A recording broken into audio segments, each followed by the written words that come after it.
Welcome to online class in Gurukul Academy in Haraya. Today आज हम लोग पढ़ेंगे नाइन्थ स्टैंडर्ड का बायोलॉजी और उसमें पहला चैप्टर जो होगा वो जीवन की मौलिक इकाई। और जीवन की मौलिक इकाई जो होती है उसी का हम लोग क्या बोलते हैं, कोशिका यानी सेल होती है। जीवन की मौलिक यानी किसी जीव के बनने की जो सबसे छोटी यूनिट्स यानी इकाई होती है उसी को हम लोग क्या बोलते हैं, सेल बोलते हैं। किसी जीव के बनने की जो सबसे छोटी यूनिट यानी इकाई होती है उसी को क्या बोलते हैं, सेल बोलते हैं, कोशिका कहते हैं। अब कोशिका की हिस्ट्री अगर हम लोग बात करें कि कोशिका क्या है, कैसे बना, कहाँ से आया, तो सबसे पहले 1665 ईस्वी में रॉबर्ट हुक एक साइंटिस्ट थे जिन्होंने सबसे पहले इसको डिस्क्राइब किया और उन्होंने ही इसको नाम दिया है सेलुला यानी सेल, जो कि एक ब्रैकेट्स लाइक या हम लोग कह सकते हैं हेक्सागोनल यानी षटभुजीय संरचना होती है। इन्होंने पहले ऐसे इसे देखा। अब बात करते हैं कि इसका अध्ययन कैसे करेंगे, किसके अंतर्गत करते हैं। तो सेल का अध्ययन जो है हम लोग एक स्पेशल शाखा होती है, एक विशेष शाखा होती है जीव विज्ञान की, जिसे हम लोग क्या बोलते हैं, साइटोलॉजी यानी एक स्पेशल ब्रांच है जिसे क्या कहेंगे, साइटोलॉजी। यानी कोशिका का अध्ययन हम लोग एक अलग विज्ञान के अंतर्गत करते हैं जिसे क्या कहा जाता है, कोशिका विज्ञान या साइटोलॉजी। अब बात करते हैं कि ये कितने प्रकार का होता है, कोशिका कितने प्रकार की होती है। तो इसके दो थेसिस है, दो बेस्ड है। एक तो बेस्ड पहला बेस है कि जीवों के आधार पर, पहला जो बेस है वो जीवों के आधार पर, जैसे जीव को पहले डिस्क्राइब जो किया गया है वैज्ञानिकों के अनुसार, तो वो दो प्रकार यानी दो ग्रुप में डिस्क्राइब किया गया है। पहला जो है जिसे हम लोग ऑलरेडी जानते हैं कि एनिमल एंड प्लांट के नाम से जानते हैं। एनिमल यानी जंतु और पादप।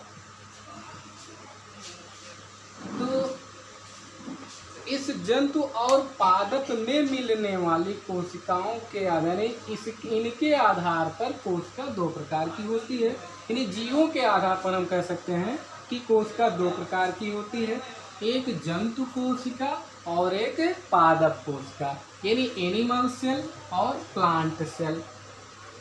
दूसरा बेस्ड एक होता है न्यूक्लियस के आधार पर, अकॉर्डिंग टू न्यूक्लियस यानी based on the nucleus. Nucleus के आधार पर कोशिका जो होती है ये दो प्रकार की भी होती है, जिसे हम लोग क्रमशः बोलते हैं प्रोकैरियोटिक सेल, प्रोकैरियोटिक कोशिका और यूकैरियोटिक कोशिका। जिसका अर्थ यानी हमने यहाँ लिखा है, आप देखते होंगे ये दो ग्रीक वर्ड से बना है प्रोकैरियोटिक कोशिका। प्रो मतलब होता है प्रिमिटिव, प्रो मतलब प्रिमिटिव, जिसे हम लोग हिंदी में पुराना कहते हैं या प्राचीनतम कहते हैं। उसको हम दूसरे शब्दों में कह दें तो इनडेवलप्ड यानी अविकसित। और दूसरा शब्द जो बनता है कैरियन, कैरियन मतलब होता है न्यूक्लियस। यानी दूसरा जो शब्द है कैरियन यानी न्यूक्लियस, इन दोनों से मिलकर के बना है प्रोकैरियोटिक, अर्थात हम कह सकते हैं अविकसित या अर्धविकसित केंद्रक युक्त कोशिका। अविकसित या प्रिमिटिव केंद्रक युक्त कोशिका ये होती है प्रोकैरियोटिक। जिसका एग्जाम्पल अगर हम लोग बात करें, यानी ये कोशिका पाई किस में जाती है, तो इस दो स्पेशल ऑर्गेनिजम्स हैं जो पाए जाते हैं, जिसमें पहला है बैक्टीरिया यानी जीवाणु और दूसरा है ब्लू ग्रीन एल्गी यानी नील हरित शैवाल। इन दो में ये पाया जाता है। यानी प्रोकैरियोटिक कोशिका केवल दो जंतुओं में यानी दो जीवों में पाया जाएगा, जिसे हम लोग बैक्टीरिया और ब्लू ग्रीन एल्गी के नाम से जानते हैं। दूसरा है यूकैरियोटिक कोशिका। प्रोकैरियोटिक कोशिका पहला हो गया, यूकैरियोटिक कोशिका दूसरा हो गया। यू मतलब होता है वेल डेवलप्ड, वेल डेवलप्ड मतलब पूर्ण विकसित। यानी ऐसी कोशिका जो पूर्ण विकसित हो। अब पूर्ण विकसित और अर्ध विकसित के बारे में भी थोड़ा हम लोग अभी चर्चा करेंगे आगे। पहले इसको देख लेते हैं कि ये वेल डेवलप्ड क्या है। यानी यू मतलब वेल डेवलप्ड यानी पूर्ण विकसित, और कैरियन मतलब केंद्रक, यानी इसका केंद्रक पूर्ण विकसित होता है। अब इस सेल की बात कर ले हम लोग, तो यूकैरियोटिक जो सेल है, यूकैरियोटिक जो कोशिका है, ये प्रोटोजोवन से लेकर के, यानी प्रोटोजोवंस में जैसे अमीबा, पैरामीशियम जिसके अंतर्गत हम लोग पढ़ते हैं, उस प्रोटोजोवन से लेकर के सारे नॉन कार्डेट्स और कार्डेट्स यानी सभी जंतुओं में हम कह सकते हैं पाया जाता है, इन दोनों को छोड़ करके, और इसके अतिरिक्त सभी पौधों में। इस प्रकार से अगर देखेंगे तो यूकैरियोटिक कोशिका इन दोनों को छोड़ करके बाकी सभी जीवों में पाया जाता है। अब बात करते हैं यहाँ जो हम लोग कहे थे कि प्रिमिटिव यानी अविकसित और पूर्ण विकसित की बात क्या होती है, तो कोशिका में कुछ सेल ऑर्गेनेल्स होते हैं, कुछ कोशिकांग होते हैं, जिसकी उपस्थिति और अनुपस्थिति के आधार पर कोशिका को विकसित और अविकसित कोशिका के कैटेगरी में रखते हैं। जैसे जो प्रोकैरियोटिक कोशिका होती है, यानी पहली वाली जो सेल है प्रोकैरियोटिक कोशिका, इसमें कुछ चीज़ें नहीं पाई जाती। जैसे फॉर एग्जांपल अगर देख लें हम लोग, तो बात पहले ही करते हैं कि न्यूक्लियस जो होगा, न्यूक्लियस नहीं होता है, न्यूक्लियस नहीं होता है, बल्कि इसके स्थान पर न्यूक्लियाइड होता है, बल्कि इसके स्थान पर, न्यूक्लियस के स्थान पर क्या होता है, न्यूक्लियाइड होता है। और न्यूक्लियाइड क्या है, एक आभासी हम न्यूक्लियस कह सकते हैं, जिसे ऐसे डाट के माध्यम से हम लोग कभी कभी देखते हैं कुछ बैक्टीरियल सेल में शो किया जाता है, कहीं कहीं कुछ बैक्टीरियल सेल में ऐसा शो किया जाता है। तो ये न्यूक्लियाइड जैसा स्ट्रक्चर दिखाई देता है, इसलिए हम लोग कहते हैं कि जो प्रोकैरियोट्स होते हैं उसमें न्यूक्लियस नहीं होता है, यानी एब्सेंट होता है। दूसरा है माइटोकॉन्ड्रिया। माइटोकॉन्ड्रिया यानी प्रोकैरियोटिक कोशिका में ना तो न्यूक्लियस होता है, ना तो माइटोकॉन्ड्रिया। इसके अतिरिक्त और एक ऑर्गेनेल्स होता है जिसे हम लोग गाल्जी बॉडी के नाम से भी जानते हैं। गाल्जी बॉडी या गाल्जी कॉम्प्लेक्स, डिक्टियोसोम, इन सभी नामों से इसे हम लोग पुकारते हैं, नहीं बुलाते हैं, जानते हैं। तो ये हो गया। इसके अतिरिक्त और क्या हो सकता है कि जो नहीं होगा, तो जो वेल डेवलप्ड हैं, यानी हम यूकैरियोटिक कोशिका की बात करें तो उसमें न्यूक्लियस भी विकसित होता है, पाया जाता है, माइटोकॉन्ड्रिया भी पाया जाता है, गाल्जी बॉडी या गाल्जी कॉम्प्लेक्स पाया जाता है, और इसके अतिरिक्त होता है ईआर मतलब एंडोप्लाज्मिक रेटिकुलम। ये 3 से 4 चीज़ें ऐसी हैं कि जो प्रोकैरियोटिक कोशिका में नहीं पाया जाता है, जबकि यूकैरियोटिक कोशिका में पाया जाता है। तो इनकी उपस्थिति और अनुपस्थिति के ही आधार पर हम लोग जो प्रोकैरियोटिक है और यूकैरियोटिक कोशिका को विकसित और अविकसित कोशिका के अंतर्गत रखते हैं। अब बात तो ये हो गई कोशिका की कि ये कोशिका है क्या। कोशिका क्या है, किसी भी जीव के बनने की सबसे छोटी इकाई है, यानी यूनिट है। पहली बात होगी। हिस्ट्री पे बात करते हैं तो इसकी खोज 1665 ईस्वी में रॉबर्ट हुक ने किया। ये हो गया क्लियर। अब अगले पे बात करते हैं हम लोग कि और हम लोगों को क्या पढ़ना है कि ये प्लांट सेल और एनिमल सेल में क्या अंतर है, यानी difference between plant cell and animal cell.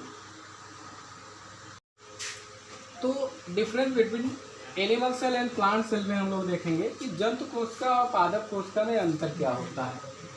अभी तक हम लोग जो पढ़े हैं कि सेल क्या है, सेल के टाइप क्या हैं उसको दो बेस में हम लोग डिफाइन किए हैं। एक तो जीव के आधार पर और दूसरा केंद्र के आधार पर। केंद्र के आधार पर प्रोकैरियोटिक एंड यूकैरियोटिक, जीव के आधार पर animal cell and plant cell. अब बात करते हैं कि दोनों में डिफरेंस क्या है।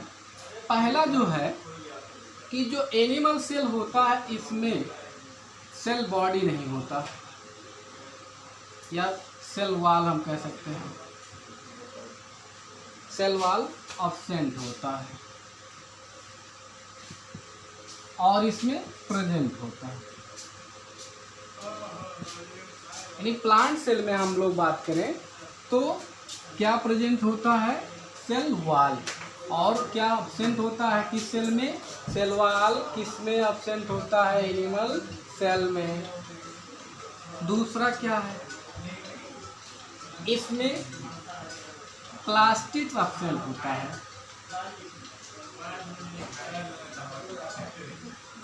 प्लास्टिड अब्सेंट होता है और इसमें प्रेजेंट होता है।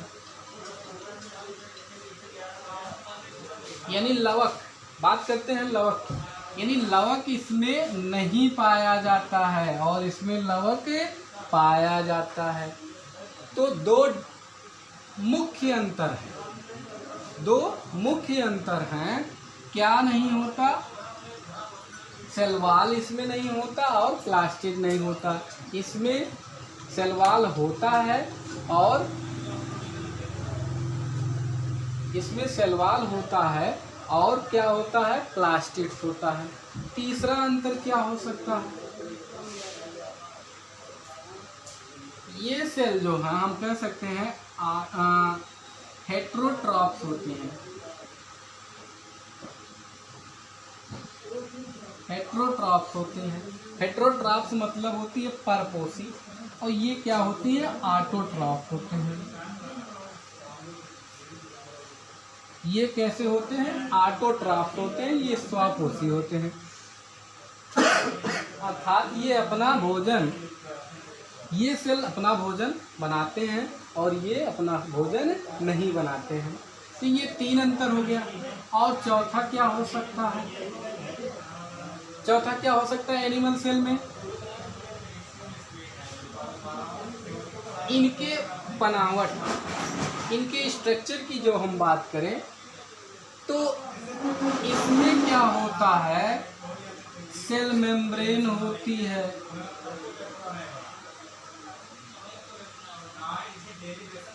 सेल मेम्ब्रेन, और इसमें सेल वॉल। इसमें सेल मेम्ब्रेन होती है, इसमें सेल वॉल होता है। और क्या हो सकता है पांचवें नंबर पर, कि इसमें एनिमल टिश्यू होते हैं,